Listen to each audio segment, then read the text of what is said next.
Friends, टीके classes में आपका स्वागत है। और आज मैं आपको हकल्स रूल पढ़ाऊंगा, यानी कि हकल का नियम, जो कि नीट और जेई तथा बीएससी के पॉइंट ऑफ व्यू से काफ़ी इम्पोर्टेंट टॉपिक है। इसको समझने के लिए अपन को 3 नियम पढ़ने पड़ेंगे इसके, जिसमें किसी भी तत्व की एरोमेटिसिटी का अपन आराम से पता लगा सकते हैं। तो सबसे पहला नियम इसका क्या है? कोई भी यौगिक जो समतलीय हो तथा चक्रीय हो, तो वो क्या कहलाए, मतलब चक्रीय होना चाहिए।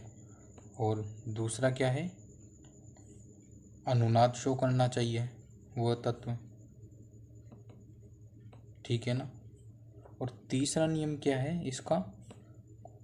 4n+2 पाई इलेक्ट्रॉन्स शो कर रहा है। अगर ये कोई भी यौगिक ये तीनों प्रॉपर्टी शो कर रहा है, तीनों नियम शो कर रहा है, तो वह कौन सा तत्व होगा, मतलब एरोमेटिक तत्व कहलाएगा और हकल के नियम का पालन करेगा, ठीक है ना। तो अब अपन देखते हैं कि समतलीय तत्व कौन सा होता है। कोई भी तत्व जो sp2 संकरित हो, कार्बन sp2 संकरित हो, तो कौन सा होगा, ये समतलीय तत्व के अंदर आएगा, ठीक है ना। और अनुनाद के लिए अपन को संयुग्मन की जरूरत पड़ती है। तो अगर किसी भी तत्व में ये A+, एक तो ये A- सिंगल बॉन्ड O, नहीं सॉरी, ठीक है ना, यहीं तक है, double bond A, free radical single bond carbon A, lone pair carbon, ठीक है ना। और लास्ट वाला है, अगर ये संयुग्मन किसी भी तत्वों में पाए जा रहे हैं, ए का मतलब है कोई भी तत्व या रिंग, कुछ भी हो सकता है जिस पे अपन कोई भी ग्रुप जुड़ा हुआ हो। अगर ये संयुग्मन किसी भी तत्व में पाया जा रहा है तो वो कौन सा, मतलब अनुनाद शो करेगा।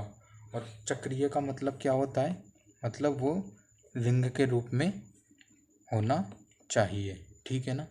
तो अब अपन कोई भी एग्जांपल लेके देखते हैं। तो पहला एग्जांपल अपन लेते हैं प्रोपीन, इस पे क्या पॉजिटिव चार्ज, ठीक है ना। तो अपन देखते हैं क्या ये तत्व मतलब सबसे पहले अपन क्या प्रॉपर्टी देखेंगे इसकी, समतलीय है या नहीं है।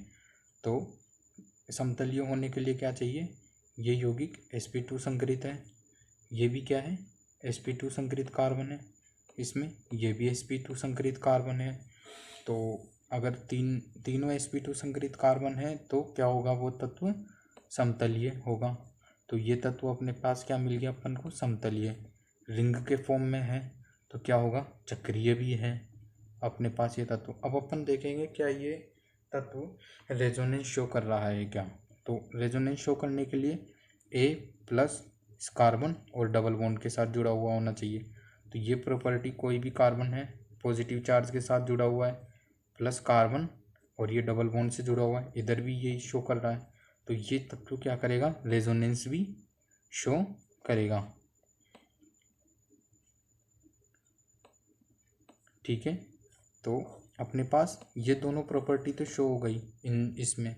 तो अब अपन को कोई इसको चक्रीय शो करने के लिए एक और प्रॉपर्टी कौन सी शो करनी पड़ेगी, 4n+2 पाई इलेक्ट्रॉन।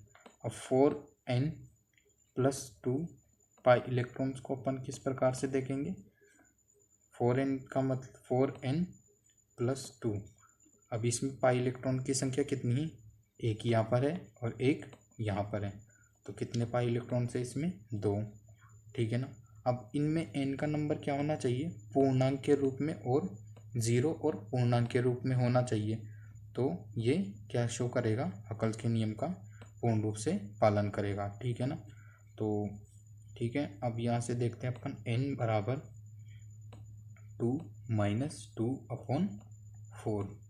तो 0 - 4 इक्वस टू कितना हो जाएगा अपने पास, 0।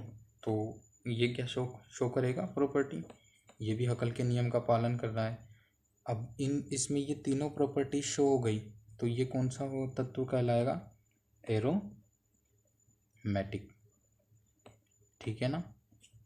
ये अनुनाद को याद करने की ट्रिक है। अगर ये किसी भी यौगिक में ये वाली स्थिति पाई जा रही है तो वो तत्व अवश्य 100% अनुनाद शो करेगा। हम नया एग्जाम्पल लेके देखते हैं। तो सबसे पहले अपन ये बनाएंगे डबल बॉन्ड। कोई भी रिंग ले लेंगे, इस पर ये लोन पेयर लगा दिया अपन। अब इसमें देखेंगे अपन सबसे पहले ये यौगिक समतलीय है या नहीं है। तो इसमें ये वाला कार्बन है sp2 संकरित, ये वाला कार्बन है sp2 संकरित, ये भी sp2 संकरित और ये भी sp2 संकरित। ये यौगिक क्या हो जाएगा? समतलीय हो जाएगा। ठीक है, पहली प्रॉपर्टी तो शो हो गई। अब दूसरी क्या है? रिंग के फॉर्म में है तो ये यौगिक क्या होगा? चक्रीय भी है, तो दूसरी प्रॉपर्टी भी शो हो गई अपने पास। अब क्या है? ये यौगिक अनुनाद शो कर रहा है या नहीं कर रहा। तो इसमें कौन सा कॉन्जुगेशन पा रहा है? ए के ऊपर lone pair, single bond, carbon और डबल बॉन्ड, ये वाला कॉन्जुगेशन इसमें पाया जा रहा है। ए ऑक्सीजन के ऊपर लोन पेयर और ये डबल बॉन्ड से कार्बन जुड़ा हुआ है। इसमें भी ऑक्सीजन के ऊपर लोन पेयर और डबल बॉन्ड से क्या जुड़ा हुआ है? कार्बन जुड़ा हुआ है। तो ये यौगिक क्या शो कर रहा है? अनुनाद भी शो कर रहा है। ठीक है ना। अब लास्ट प्रॉपर्टी इसकी क्या है? 4n+2 pi electrons. तो अपन ये भी देख लेते हैं ये वाली प्रॉपर्टी कैसे शो कर रहा है ये।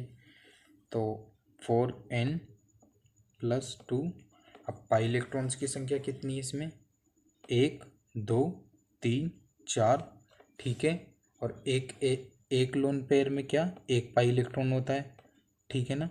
तो एक इसका तो कितने पाई इलेक्ट्रॉन्स हो गए इसमें? 6 इलेक्ट्रॉन्स हो गए। ठीक है ना। तो n = 6 - 2/4। ठीक है, तो n बराबर कितना हो गया? 4/4 = n की संख्या कितनी आ गई अपने पास? 1। तो ये पूर्णांक रूप में है, तो ये क्या है? ये वाला रूल भी फॉलो कर रहा है, हकल के नियम का पालन भी कर रहा है। तो ये यौगिक भी क्या कहलाएगा? एरोमेटिक। इस प्रकार से अपन किसी भी तत्व को, अब ये हकल के नियम को तो पढ़ लिया अपन ने, और इस नियम से अपन किसी भी तत्व का पता लगा सकते हैं कि वो एरोमेटिक है या नहीं है। तो इतना ही था ये टॉपिक। Thank you friends. अगर आपको वीडियो पसंद आया तो लाइक शेयर सब्सक्राइब कीजिए, और अगर आपको किसी भी टॉपिक में कोई भी प्रॉब्लम हो तो हमसे शेयर कीजिए। हम आपके लिए जल्दी से जल्दी नया वीडियो बनाएंगे। Thank you friends.